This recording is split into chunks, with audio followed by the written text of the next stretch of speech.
of a different soul. I left my past so my future would be under control. Now I got nothing standing in my way. I gave it all away. I gave it all away.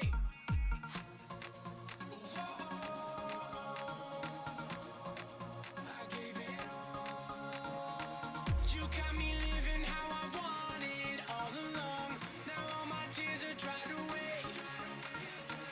You got me living how I wanted all along. I feel so alive, alive, inside, inside. I'm breaking through the haze to a brand new day, 'cause my heart has been revived. How was I supposed to survive in this fast sea? I was so scared my own heart would try to abandon me. Now I got nothing standing in my way. I gave it all away. I gave it all away. You got me living how I wanted all along. Now all my fears have run away. You got me living how I wanted all along. I feel so alive, alive, inside, inside. I'm breaking through the haze to a brand new day, 'cause my heart has been revived. I feel so alive, alive, inside, inside. I'm breaking through the haze to a brand new day, 'cause my heart has been revived. I feel so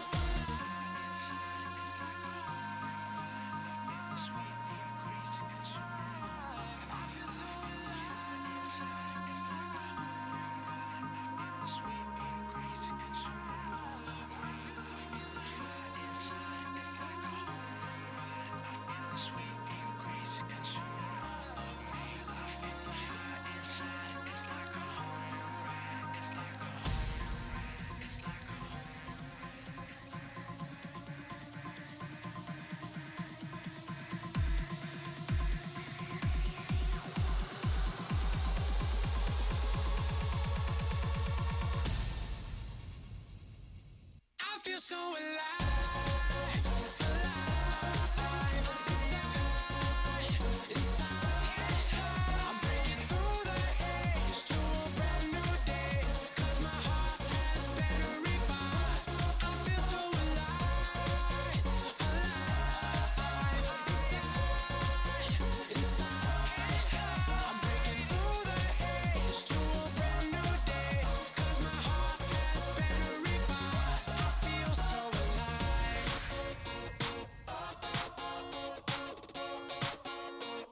I feel so alive.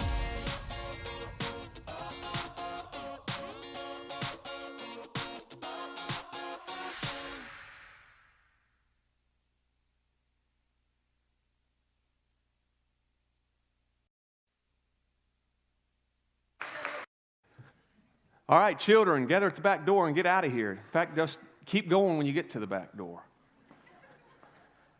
Unless you want to stay and listen to me. That'd be a no.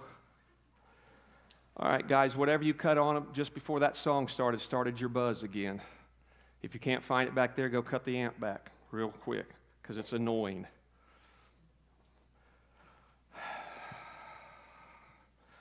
You guys all right?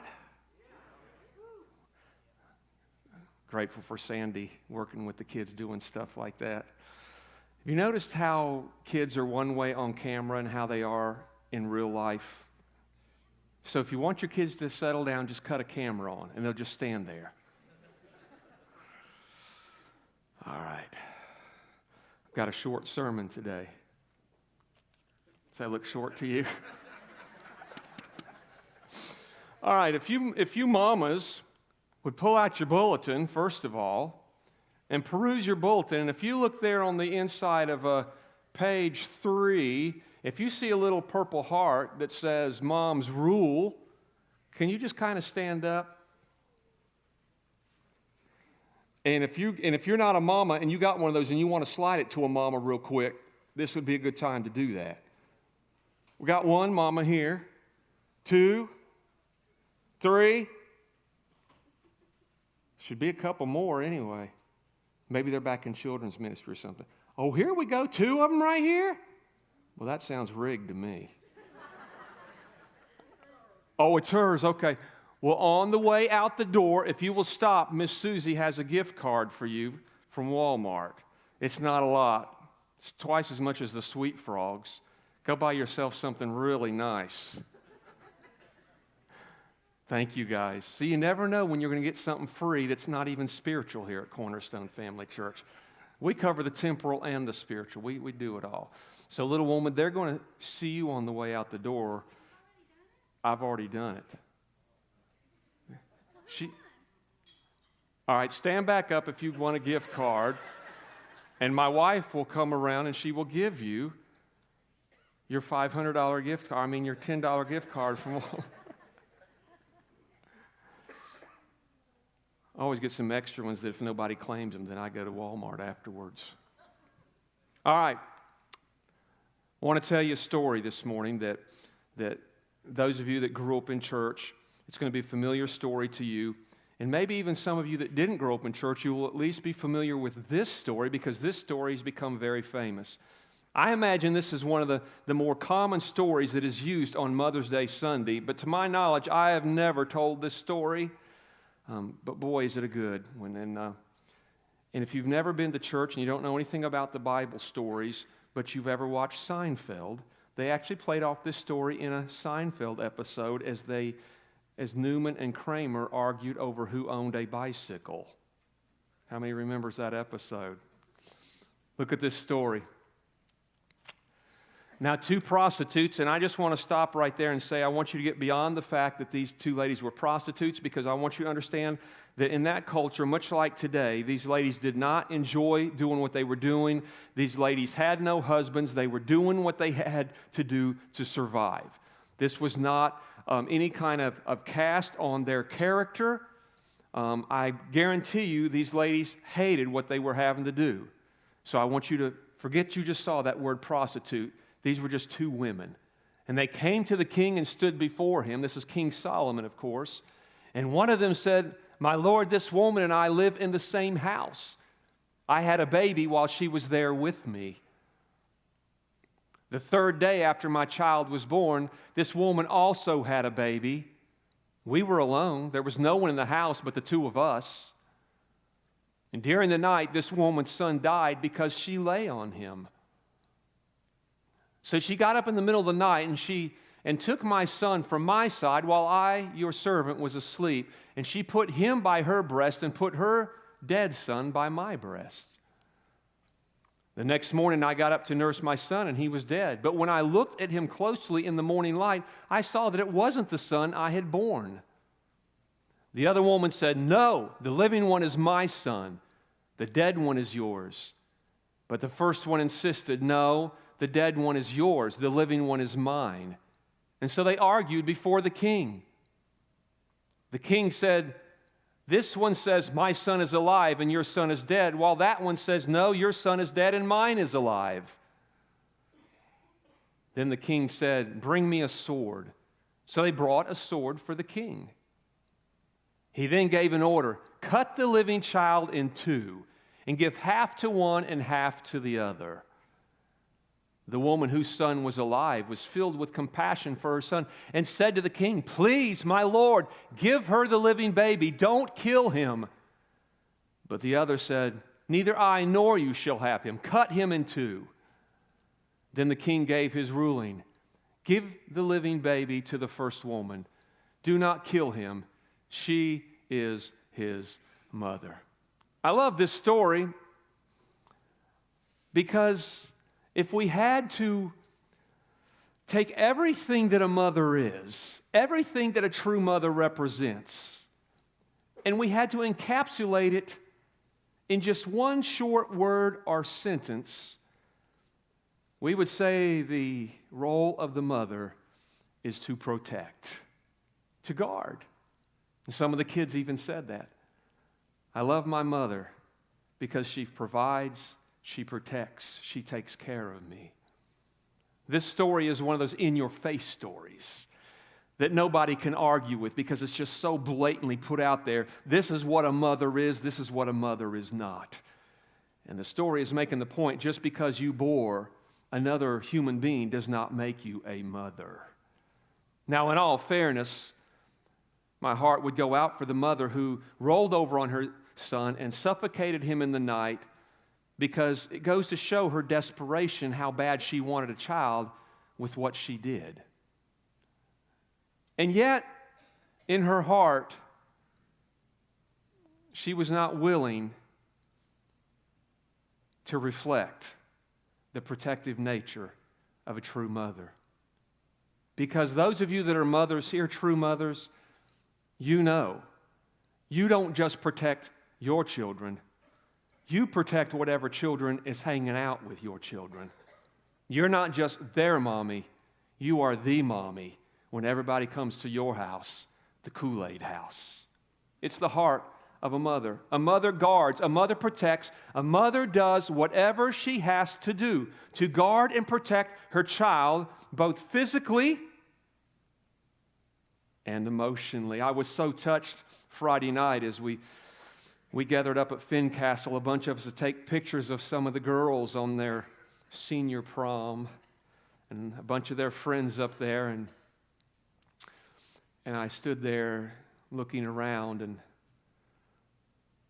at the moms, and there wasn't a dry eye to be found. We were snapping pictures, and it rarely was the mom taking the pictures. It was usually dad or other siblings or someone taking pictures, and the moms were just standing there. And I just paused, and I stood back, and I started looking at the moms. Every one of them teary-eyed, crying, sniffing, snotting. I imagine the emotion was much based on past history that led from the birthing room to that moment. Maybe some of it was their personal emotion, wondering what their child was going to experience that night at their prom. Maybe especially those with daughters who had dates. Would her heart be broken tonight? Would his heart be broken tonight? Would they fall in love tonight? Moms guard, they protect. They guard physically and they guard emotionally. They've also been set in place by God to guard spiritually. We see the models all through the Bible. A mom does whatever she has to do to guard and protect her child. We see it in the story of Moses. Pharaoh was issued a decree. He's going to kill every little baby out there, every little baby boy, and Moses is in that number. The slave population is getting out of control, but Moses' mother does something extreme. She weaves a little basket, and there in the edge of the Nile River, in the bulrushes, she places that basket as a crib, and she hides her son in the bulrushes so that Pharaoh won't find him. She guards, she protects him. She does whatever she has to do, even to the point that when Pharaoh's daughter finds crying baby Moses in the bulrushes, she takes the baby home. Her father gives her permission to make this baby her own, but she needs a nanny because this woman was not pregnant. This woman is not producing milk, and she needs a nanny that's producing milk. Just so happens they find one. And God's fingerprints is all over the story as Moses' nanny becomes, as Moses' mommy becomes the nanny. How hard that must have been for her. Joyful on one hand to be able to take care of her baby every day, but never acknowledge that's my son. She did what she had to do because somehow moms know things. They know things. They know that there's a destiny for their child. And no mom believes that they have a child that is not destined for greatness. Because all moms believe their child is special. And God has an incredible plan. Moses' mother knew that, and Moses' mother did what she had to do to guard, protect, and preserve her baby's life. We see it in the story of Hannah as she has a baby named Samuel. And Samuel is going to become a great prophet. And she has no way of knowing that, but yet as a mother who had been barren for so long, crying out, she said, "Oh God, if you'll just give me a child, I will give him back to you." And God hears her cry, and she has the baby. And when the baby is of the age to be weaned, she takes him to the temple, and she gives him to the priest and walks away and leaves the baby there to be raised in the temple by the priest, because she is trying to guard, protect, and preserve what she believes is a call of God on her son's life. How hard that must have been.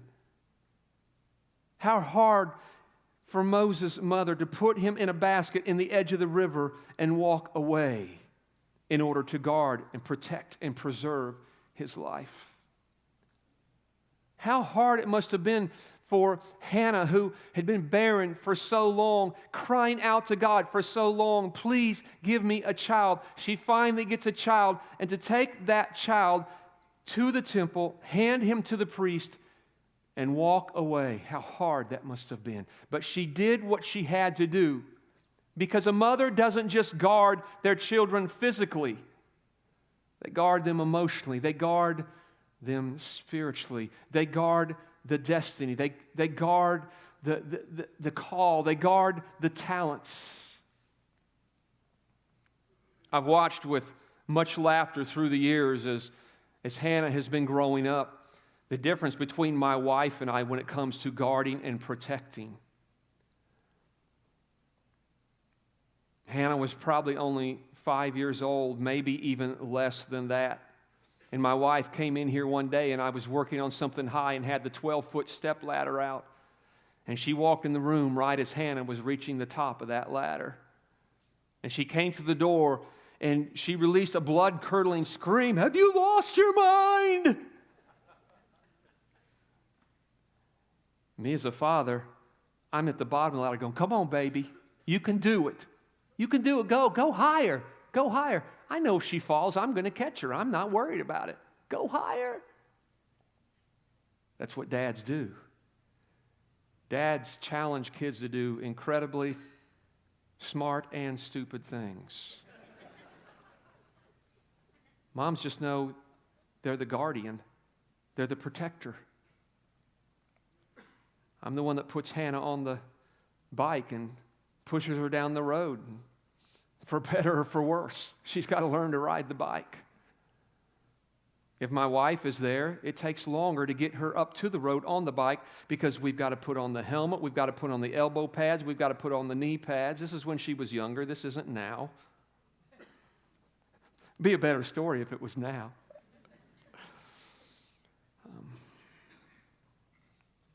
Moms guard, moms protect. When Hannah turns 23 and she finally has a boyfriend, she will bring him home to meet me, and I will give her the thumbs up or the thumbs down. Her mama's going to be worried to death she's going to get her heart broke. I'm going to be worried that the boy's going to put a move on her that she's not going to like, and he's going to go home hurt in a different way. Moms guard, they protect, they preserve.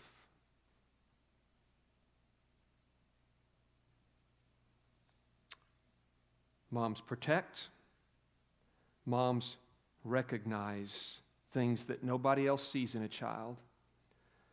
Moms extract what they recognize that nobody else sees. And as they extract it, they begin to encourage it. It's what moms do. Dads do that to some degree, but not to the great degree that moms do. Moms have known the child longer than the dad has. Moms have known the child longer than anybody has. The mom and the child were bonding for 9 months before anybody else had the pleasure of meeting the child. That biological bond runs deeper than what flows through tubes as nourishment. There's actually an emotional and a mental and a spiritual bonding between children and mothers that scientists can't look at under a microscope, but they know that it's there. It's not just the bond that the child has with the mother, where if something is broken in the child's life, the child instantly runs to mom more than anybody else. But it's that bond that mom has for that child. That used to be part of me. That child was inside of me. And there's a protective nature that nobody else on the planet can relate to, that a mom has for her child. And it doesn't matter how old that child is, the mom looks at that child and says, "That's my baby." How powerful the scene in the Passion of the Christ as Jesus is carrying the cross. And he falls carrying that load. And Mary, his mother, is standing there and she's reminiscing her child running and playing and falling and scuffing his knee. You're just always mama's baby. And she's going to always try to protect you, even when you don't want the protection and you push her away, especially through the teenage years where we become so independent and we don't want someone to run our lives. And we get angry at our moms. Say, "Just give me some space. I know what I'm doing." Moms know that you know what you're doing. I say that tongue in cheek. Moms can't help but be moms. And because of that bond, because of that connection, moms see things inside of kids before anybody else does. Little talents, little things that children are prone to. They see that. And in the way that only a mother can, they begin to extract that. And they begin to encourage it. Moms are the greatest cheerleaders on the planet. When dad comes home and he sees refrigerator art on the door when he's grabbing a Coke out of the fridge, there's rarely a comment made. But that is on the fridge because when little Susie or little Johnny brought it home from school, mommy bragged on that. She had that child believing that they were going to be the next Rembrandt. That child is glowing, and that child's confidence is growing, even as their body is growing. It was my mom who began to see things in me before I saw things in me. And that's one of the hardest things for a child to accept. That our moms see something in us before we see it. And when our moms begin to talk about it, the children get upset. How many times we have seen things in Hannah's life and we've put a little spotlight on it and we said, "Baby, we see this in you," and she would end up not being happy about that.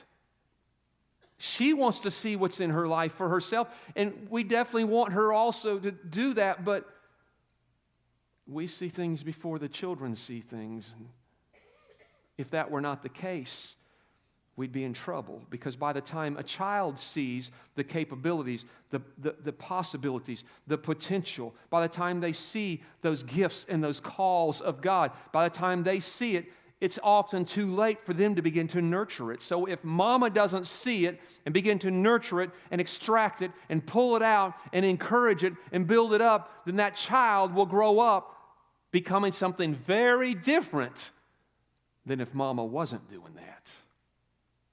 It's at a young age that my mom began to talk to me about, "Scotty, there's a call of God on your life, and I think He's called you to preach." And if she didn't make me aware of that, I would not have been aware of it, because this may surprise you, but 9, 10, 12, 16, 17-year-old children are not real great at entertaining the voice of the Holy Spirit. He's talking, they don't know how to listen. Mamas hear it, mamas see it, and mamas begin to speak it forth. There is nothing going on in my life today that is of any worth when it comes to ministry that my mom was not proclaiming years before I could see it. She said, "Scotty, I think you should be a piano player. You have long fingers." I don't know if she saw anything beyond that, but whatever she saw with that, she was convinced, "You're supposed to be a piano player." And she began to declare it. She would see me watch other people play the piano, and I don't know what was registering in me, but she saw something. She was sure of it. Long before I started taking piano lessons, my mom was speaking it, and she was beginning to extract it. Long before I ever preached my first sermon, years before I ever would preach a sermon, my mom saw a gift, a call. She began to speak it. She began to declare it. She began to extract it. She began to encourage it. And I cannot stand here today and tell you that if my mom would not have done any of those things, I would still be here who I am today, because I don't believe that for 1 second. I did not want to practice the piano any more than my daughter wants to practice the violin and the saxophone. She wants to play both, but she doesn't want to practice either one.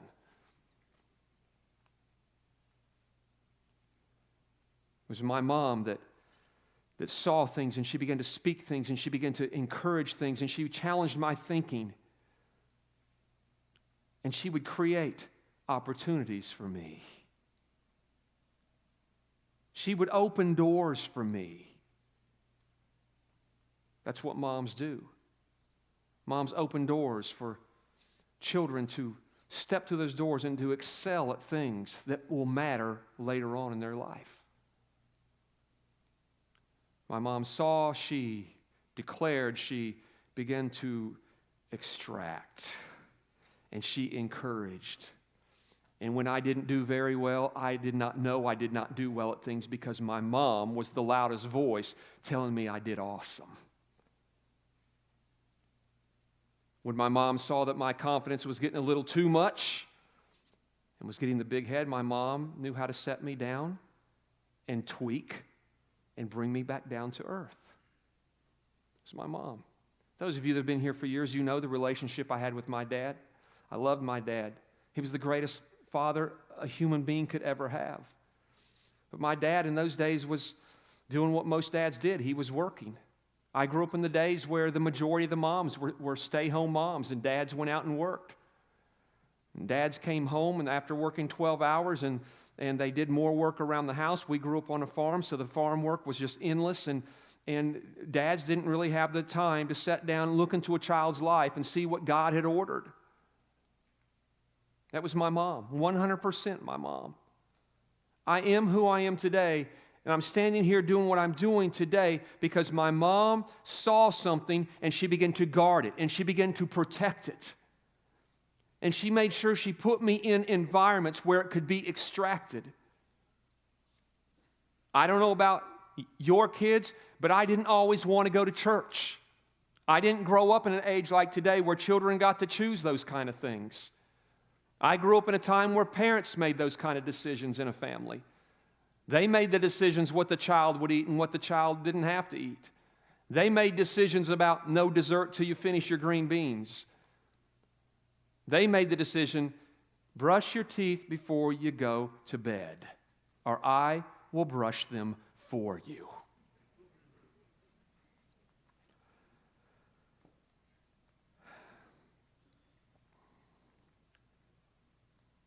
My mom guarded and protected. She did everything she could do to put me in environments where the gift and the call of God could come forth. That's what moms do. But I've come here for two reasons today. Not just to tell you this is what moms do, because if you're a mom sitting out there, you're already sitting there going, boy, he's nailing it. I'm glad somebody is aware of what we do. We are moms, we're aware of it.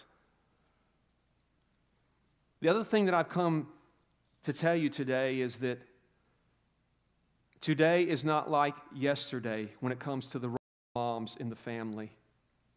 And I want to tell you what I have seen in these last few years. In a world that's very different from how I grew up and many of you grew up, where dads went to work, moms mostly stayed home, we live in a world today where it's very rare for there to be a stay-at-home mom. It's awesome when that can happen, but it's also very rare. It's very difficult in America for a family to make it without two incomes today. And so the norm in my childhood was a mom at home who had just great energy and time to focus on us kids, what was going on, what was not going on, what God was doing, what was happening as far as how we expressed our desires and what we wanted to be, and nurturing those things. We find today that that's not exactly the role that moms are allowed to have. And moms go to work. They get up and they go to work. And they come home and they still do the majority of the housework. And somewhere in the middle of that, there's still supposed to be the types of moms that the Bible talks about. These models like Hannah and like Moses' mother, like Mary, who did everything she could do to protect what she knew about her son.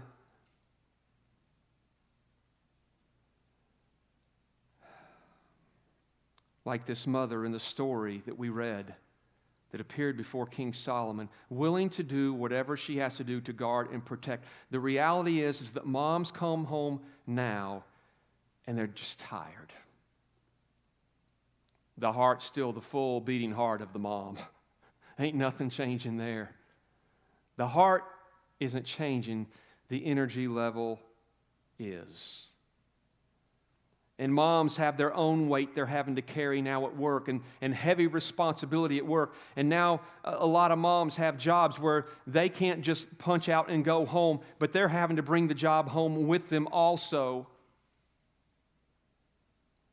And somehow we've got to try to figure out how moms can still be the guardian of the child, the protector, the preserver, the one who recognizes things, the one who extracts those things when nobody else is even that focused on their child. We've got to figure out, moms, how we can tweak the system, knowing you do have to work. You do have to help provide nowadays, but somehow where there can still be the time to be the kind of moms that you're going to have to be for your children to be what God saw them as in your womb. The biggest thing that was on my heart for today was just this very emotional desire to pray for you, moms. Especially those of you who still have the little ones at home, that are trying to raise your kids while you're also trying to carry great responsibility at work. And you're coming home and you know, I love the one response, what does your mom do? What's her job? To fold laundry. My wife, she has a very demanding job. And she gets up early, and I take Hannah and I drop Hannah off at school, and I take her to the hospital and I drop her off. And then in the evening I go to the school and I pick Hannah up. We kill 30 minutes and we go to the hospital and we pick Mama up and we come home. And when we come home, there's still lots of housework. It never ends. I've told my wife, it's like, how do we have so much laundry? There's 3 of us. I try to wear clothes until you could throw them against the wall and they'd stick.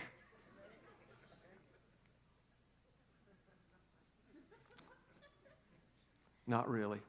Just my drawers. Hey, you turn them wrong side out, you got another week's worth of wear there. Some of y'all need to learn that secret. Take a load off your wives, man. Throwing your underwear in the laundry every day. Come on, give me a break. I try to take some of the load off my wife by doing the majority of the cooking. But even with that, we have a system. I cook and destroy the kitchen, and she comes in and she cleans up my mess. And the truth is, it'd be easier to be the cook than the one that follows this cook. In the house, I vacuum, but she does all the dusting. And I would much rather vacuum than dust. It's much easier, it's much quicker, and you're getting to use a machine. I help a little bit with the laundry by carrying it upstairs and putting it in a big pile in the middle of the floor. I'll be the first to admit to you, I do not fold laundry very well. There's few things she has just put her foot down and says, do not do this anymore. Folding laundry is one of them. To this day, I do not know how you're supposed to correctly fold a pair of underwear. I'm just as confused about that as I am why it's called a pair of underwear. I've been wondering if I've been half dressed all these years. Well, I got one pair on, I got one underwear on, but I don't have the pair today.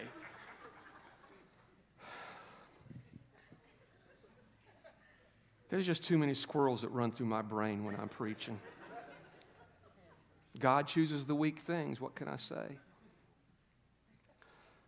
It's just like it's an endless thing with laundry. Those of you with multiple kids, you know especially because while parents try to conserve a little bit in those areas, kids, man, they wear something 5 minutes, it's got to be washed. It's just an endless thing.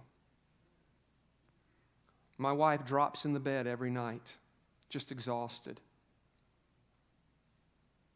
And I recognize that she does not have the pleasure of mommy and Hannah the way that my mom could mommy me.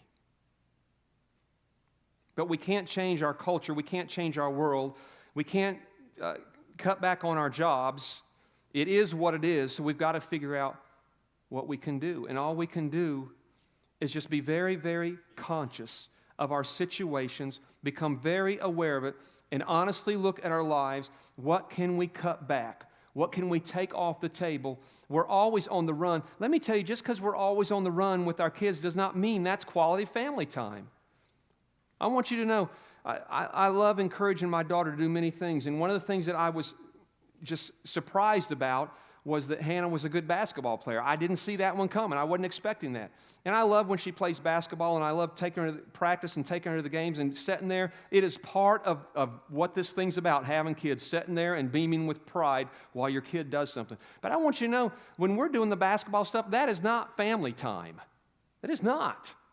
It's something that's good, but it doesn't take the place of family time.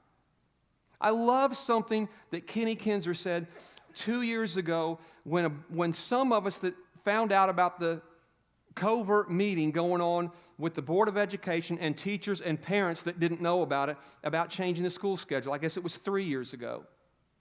And those of us that found out about it, we went and we protested with great emotion. Please don't change this calendar.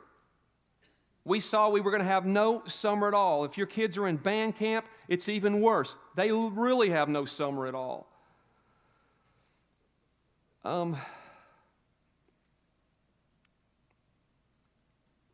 I gave my best argument, but I loved what Kenny Kinzer said. He said, in my child's future, there's going to be some breakdowns. There's going to be some conflict going on in his heart. He's going to find himself in times of personal crisis. When he finds himself in those times, the only thing that's going to get him through those times of crisis is his family, not his school. Not the sports programs, not the band. It is his family that will get him through times of crisis as he's growing up. But I want you to know, the context of what he was saying was based on the premise that we're spending family time together. And I know our kids always want to be looking at a TV, at a phone, at a computer screen. I understand that. But we're still the big people, and they're still the little people. And I understand they get mad when we say, shut it off, you're coming around the table, and we're going to play Uno. I don't want to play Uno. They want to play games on the computer. That's not family time. Playing Uno is a family's family time. You laugh, you cut up, you talk. Going on walks in the park, going on hikes, that's good family time. Bike riding together. Things you do together where however many are in the family, you're all there doing that thing together. It's not someone here doing something and someone up here watching it. Those times are good, but they don't take the place. I want to challenge you mothers today to become wise like Solomon. Look at your life, look at your schedules, look at your big picture, see what you can tweak, see what you can change to get some of that special mommy, son, daughter time back. So you can start recognizing things in their life that nobody else will recognize. So it won't just be their little bodies or their little emotions that you're guarding, but you'll begin to see and sense the call of God on their life, and you'll start guarding that also, preserving that. Recognize it and begin to extract it. Begin to speak those things out. Speak them out. Speak them out. Hannah hates it when I say, baby, someday you're going to be pastor in this church or some church somewhere. And she goes, no, Daddy. I say, baby, that's exactly what I used to tell Nai when she would say that to me. But I've seen some things in her. I'm not saying she's got a past or anything, but I've seen things where she is prone to ministry. She has incredible compassion towards people. I'm seeing some things there, and I need to make sure we draw those things out. This morning I want to pray for you moms, all you moms, because you will always have a role as a mom. I don't care how old your kids get, you're still mom, they're still your baby. That's how it's going to work. And you're never going to be finished being mommy. My mom is 94. And every time I'm with her, she still gives me advice. And I've grown up and I've learned to say, well, thank you for that. I will take that under advisement. I want to pray for you moms. If you're a mom here today, just get up and come up here with me.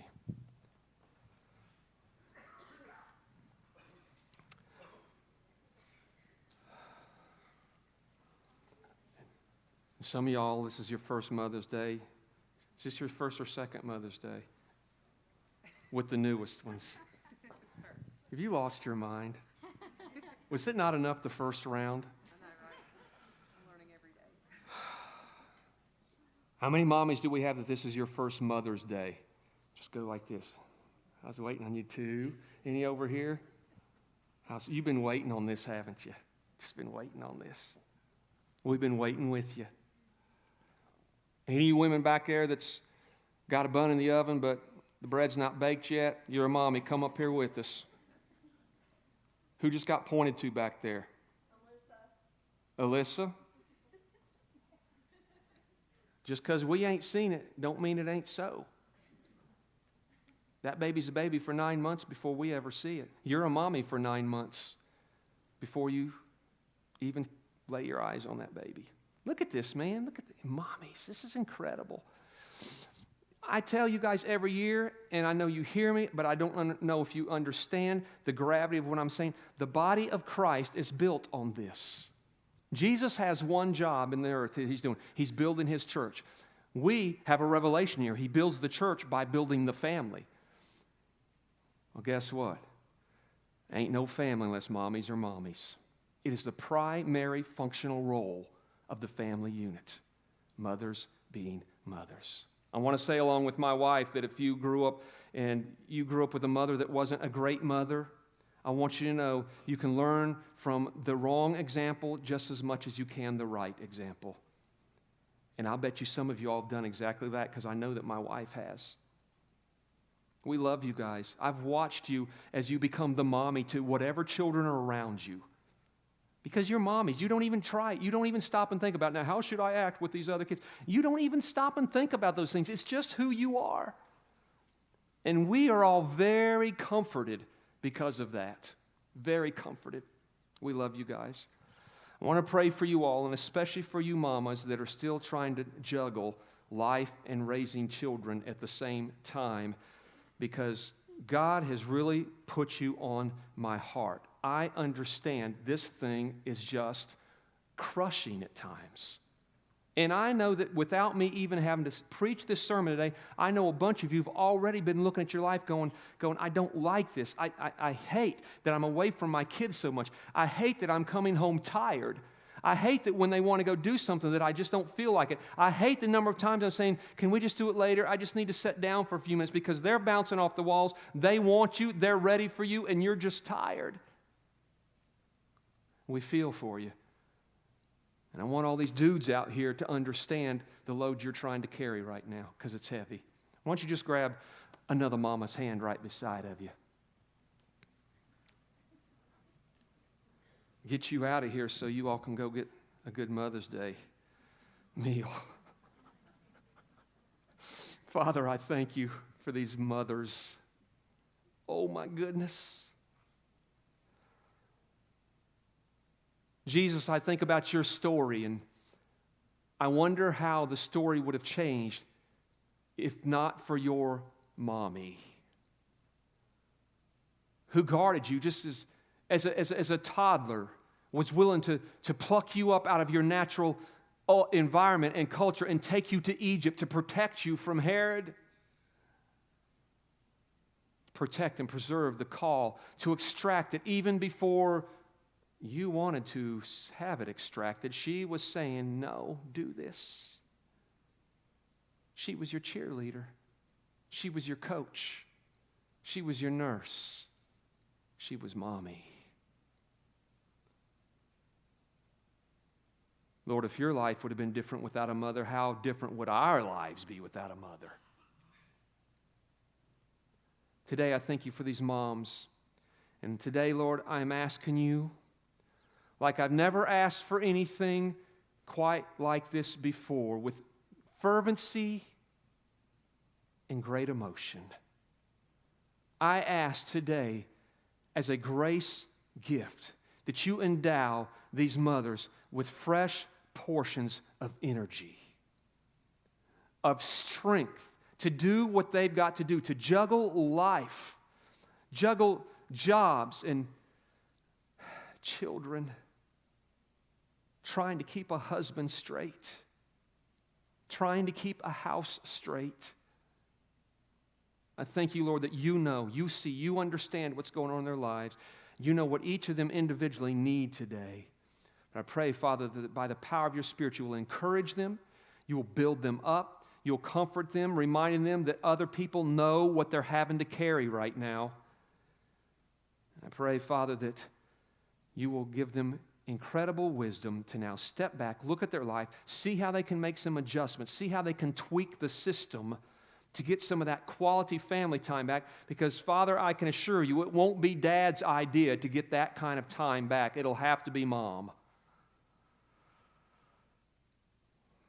Today, Father, I bless these mothers. We thank you for them, and we bless them today. May they go home today with fresh fire, fresh energy, fresh vision. May they go home ready to be a mommy like they've never been a mommy before. For those, Lord, that have raised their kids and done kicked them out of the nest, I thank you for their experience here at Cornerstone Family Church. This place would have never existed without them. I thank you, Father, for their ability to step into chaos and suddenly have things in working order just because they're experienced moms. Today, I bless these moms. And the church said, Amen. I love you guys. I wish I could give you all just a big old hug. I'll get some of you on the way out the door. Bless you. Go in peace.